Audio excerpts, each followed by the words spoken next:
we're going to take it very broadly, and we're just going to maybe ask the two panelists to kick off with some perspective on the matter. So, Kgotla, we'll kick off with you, since it's a localization discussion. All right, thank you very much. Good afternoon, ladies and gentlemen. My name is Kgotla Ramaphane. I work for a company, an agency called the Public Enterprises Evaluation and Privatization Agency in Botswana. And I'm very happy that I have this opportunity to make a small contribution, because we look at localization in different perspectives. Why promote localization and local content?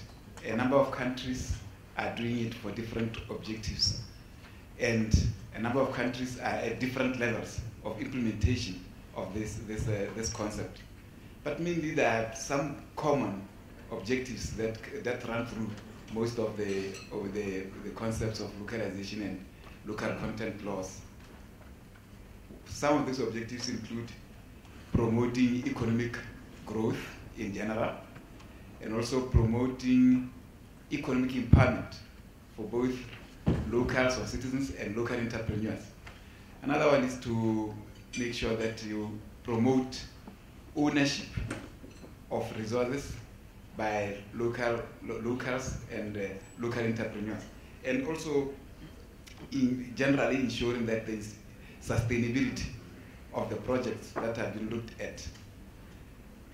On the other hand, economies at large want to be seen to be competitive in the global economy, and they also want to promote foreign direct investment. So the issues of local content and localization have to be balanced with the desire of a country to promote foreign direct investment, to be competitive. Well, how do countries do that? In some countries, this has been adopted as policies. In other countries, within Africa, this has been adopted as laws of parliament. But what are the results?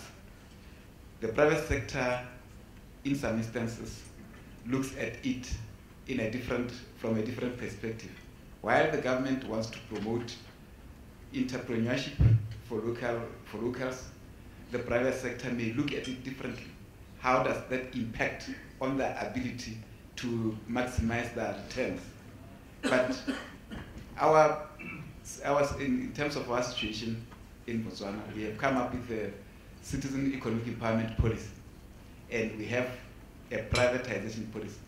In implementing the privatization policy, we have come up with a framework that is intended to ensure that citizens benefit from the privatization activities in the form of either ownership, employment, or even being part of the management of the entities that participate in the privatizing transactions.